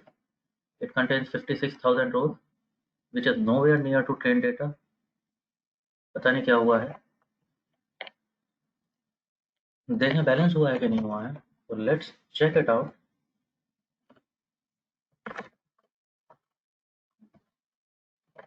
Let's check table of balance DF is promoted. Oh, कुछ तो बैलेंस हो गया है। If we check proportion table of this balance DF, it comes out to be 62 to 37। हाँ जी, सही हो गया काम। ओरिजिनली आपके डेटा में कितने थी? 91% जीरो थे, 8% 8.5% वन थे। Now we have balanced it by small. तो उसने बैलेंस कैसा किया है? उसने ओवर सैम्पलिंग शुरू की। अभी इसका मैकेनिज्म समझते हैं, इसने किया क्या है। इट स्टार्टेड ओवर सैम्पलिंग,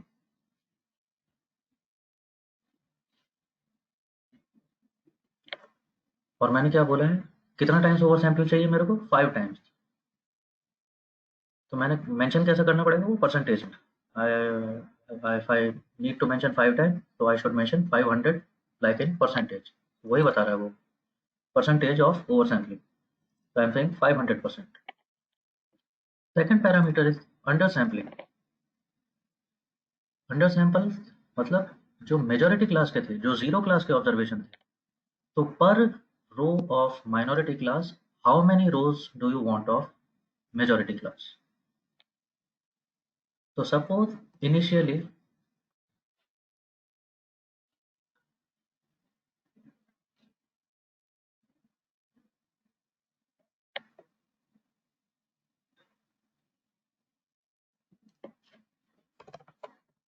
कैसे कैसे हुआ है, इनिशियली आपके पास 100 येस थे, एंड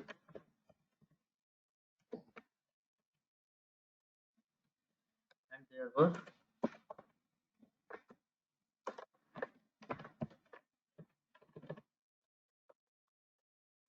900 नो।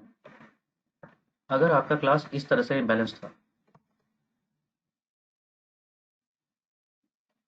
आपने ओवर सैंपल बोला 5 टाइम्स कर दो, तो बैलेंस डेटा में यस वाले कितने हो जाएंगे? 100 ओरिजिनली थे, 5 टाइम्स अब हो गए, तो 600 हो गए।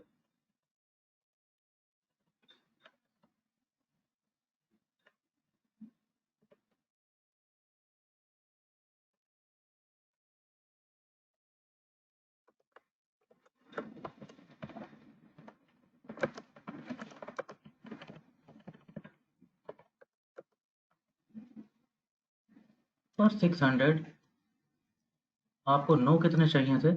दैट इज 200%, यानी डबल ऑफ दैट। तो 1200 सैंपल्स नो क्लास से आने चाहिए। It is somewhere that. शायद ऐसा ही कुछ हुआ है यहाँ पे।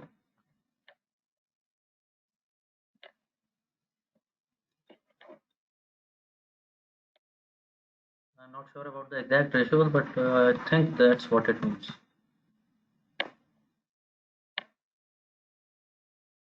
Percentage over a number that drives the decision of how many extra cases from minority class generated. Okay, that's fine.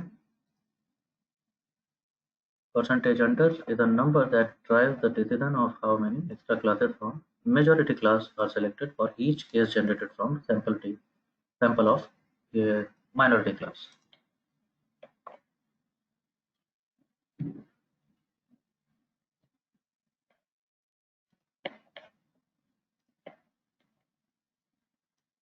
ठीक है,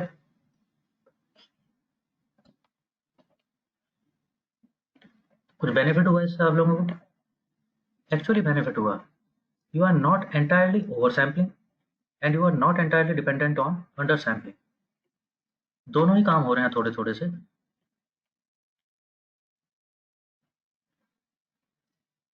ऐसे ही हो रहा है ना?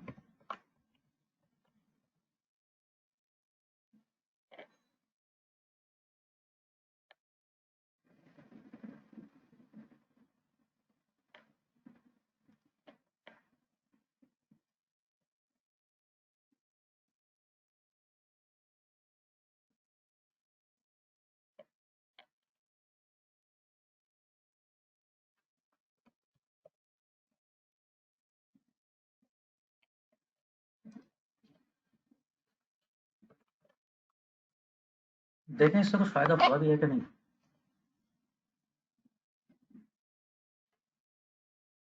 नाउ लेट्स सी कि ये जो हमने कर लिया ओवर सैंपल अंडर सैंपल जो भी किया है, इसके बाद क्या होता है।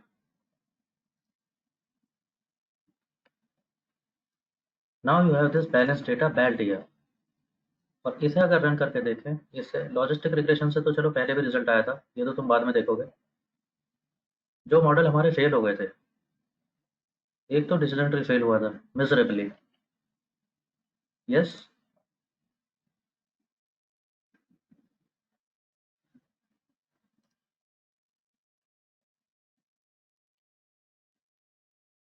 so let's check decision tree. R part is promoted tilde tr data, not tr data this time. Let's do it with balance tf.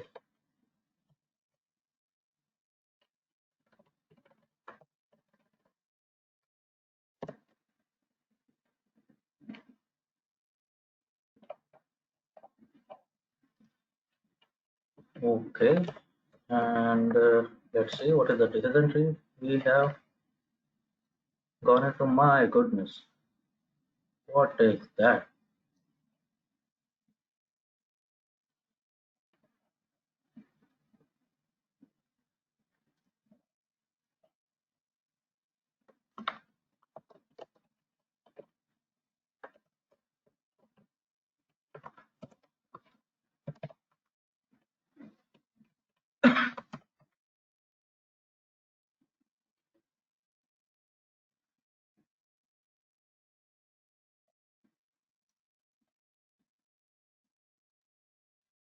What do you see? Employee ID? No, I don't think it is -1. वो तो कर रखा है मैंने।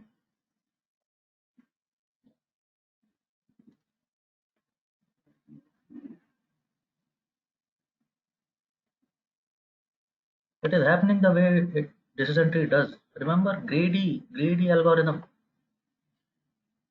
Remember that?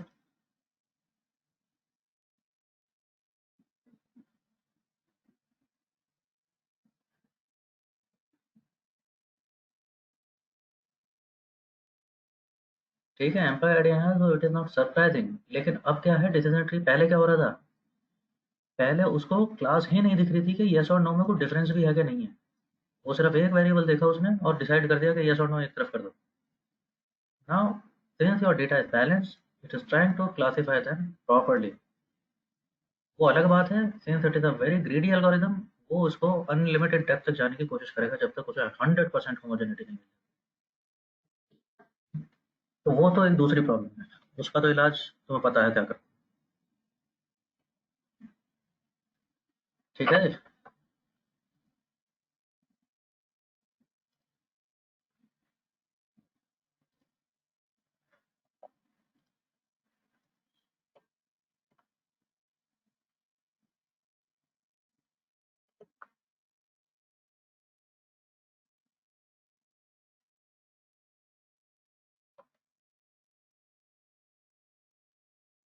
Random forest का और दिखाऊं करके?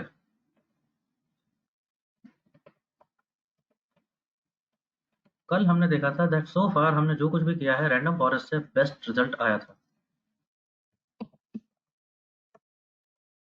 हालांकि वो डेटा बैलेंस भी नहीं था।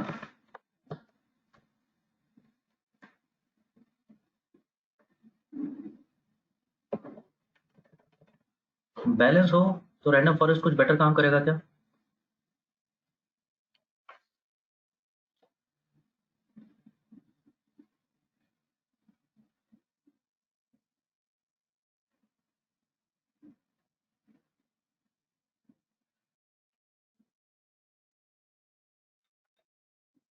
Okay, finally.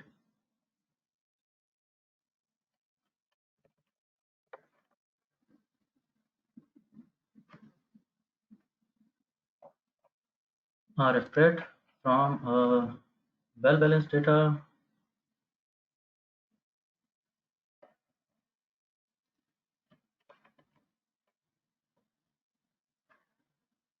Let's see कैसा इसका कॉन्फिगर मैट्रिक्स आता है।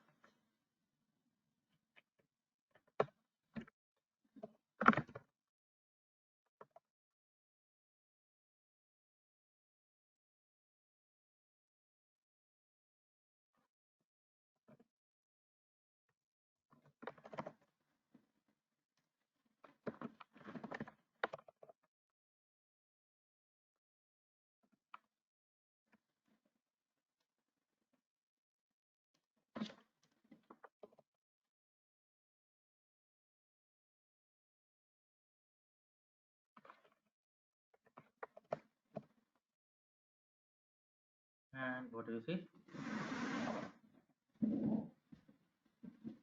बैलेंस डेटा पे कॉन्फिगर मैट्रिक्स हमने बैलेंस कर दिया, प्रोडक्ट प्रॉपर कट ऑफ लिया।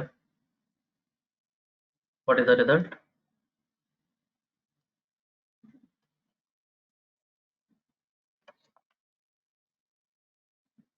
हाँ, तो क्या बिगाड़ लिया तुमने?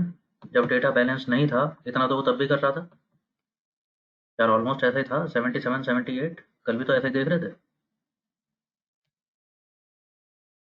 तो as we already said, ensemble models को बैलेंस इम्बैलेंस से फर्क नहीं पड़ता, रैंडम फॉरेस्ट को फर्क नहीं पड़ेगा। Another advantage of random forest,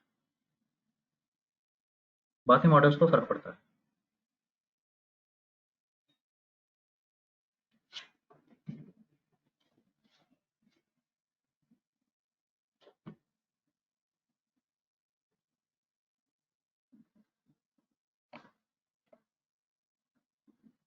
okay, सो ठीक है जी। आई थिंक कुछ नया समझ आ गया होगा आज।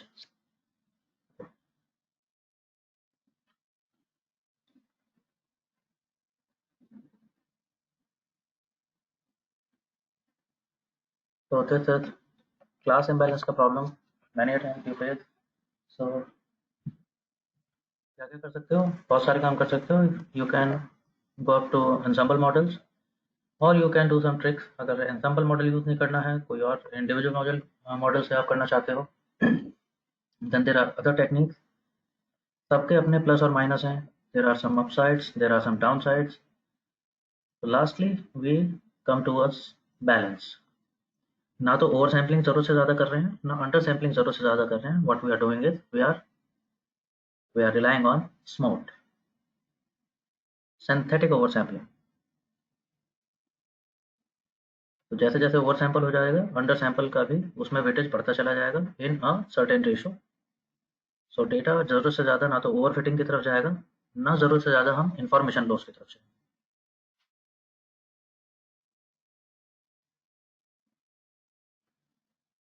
नाउ देयर इज वन छोटा सा एक्सरसाइज आप लोगों के लिए, देखेंगे, समय नहीं लगना चाहिए ज़्यादा। शायद मैंने पहले भी बोला था, लेकिन ये मेरे को चाहिए इस बार। Write a custom function to find optimum probability cut of.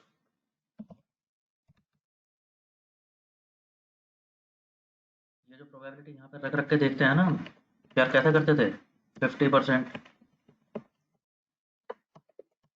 Configure matrix देखा, अरे ये तो सेंसिटिविटी बहुत ही खत्म आ गई, सेंसिटिविटी खराब हो गई, जरूरत से ज़्यादा कम रख दी, 15%, तो स्पेसिफिसिटी खराब आ गई। क्या हम कुछ कस्टमाइज कर सकते हैं ऐसा जो ये कट ऑफ मेरे को फाइंड आउट कर दे? मैं एक ऐसा फंक्शन लगाऊं जो मेरे को यहाँ पर वैल्यू रख रख के नहीं देखनी, मैं यहाँ पे लिखूंगा कट ऑफ, एक वेरिएबल का नाम, और वो कट ऑफ असाइन हो जाए किसी फंक्शन से जो क्या बता दे, ये मेरा फंक्शन है, ये क्या बताता है, इट टेक्स सर्टेन इनपुट्स, यहाँ से जो प्रोबेबिलिटीज आई हैं, कहाँ से आई हैं, ये प्रेडिक्शन से जो प्रोबेबिलिटी आती हैं, वो उनको कहीं इनपुट लेता है और रिटर्न करता है क्या, ऐसे कट ऑफ जहाँ सेंसिटिविटी स्पेसिफिसिटी बैलेंस हो जाए। कर सकते हैं हम कुछ ऐसा ऑटोमेट? Think about it. एक हिंट दे रहा हूँ, एक हिंट दे रहा हूँ,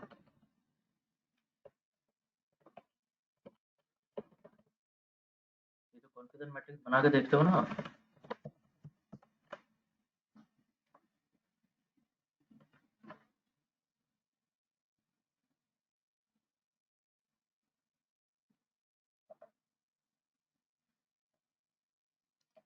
इसे अगर असाइन कर दूं किसी वेरिएबल पे से सी एम,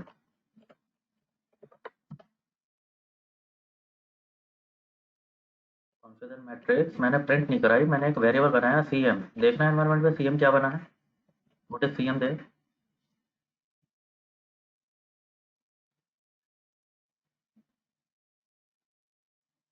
चमका। Yes, C M is a list of various elements, कितने एलिमेंट्स हैं उसमें, it contains some 6 elements. Can I access them? Yes I can access them. जरा देखो ये कौन कौन एलिमेंट है, इनका मतलब क्या क्या है, देख लो, मतलब प्रिंट करके देख लो, पता चल जाएगा। मोड में ये लिखा होता है, अच्छा, ओवरऑल में ये लिखा होता है, अच्छा, और किस में क्या लिखा होता है, बाय क्लास में क्या लिखा होता है, देख लो, शायद कहीं काम आ जाए तुम्हारे फंक्शन में।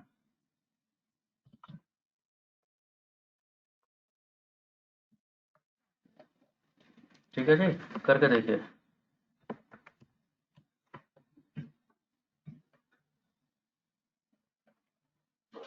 ओके, फेयर, so let's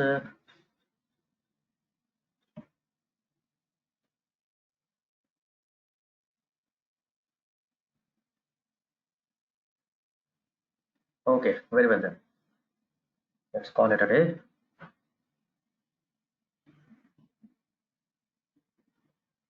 ये फंक्शन आप ट्राई करेंगे and when you write that function you will drop me a mail. Unnecessary mail मत करना मेरे को, मैं रन करके देखूंगा, रन करके खुद देख लो अगर बनाया है तो।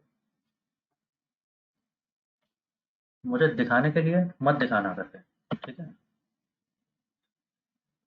If you are really there then I will be very happy, even if you are struggling I would be very happy, but give it a try, give it a sincere try.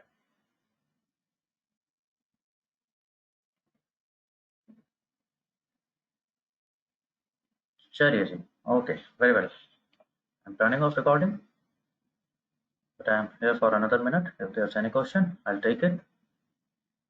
If you have no question, then you are free to go. Bye bye and take care. See you tomorrow.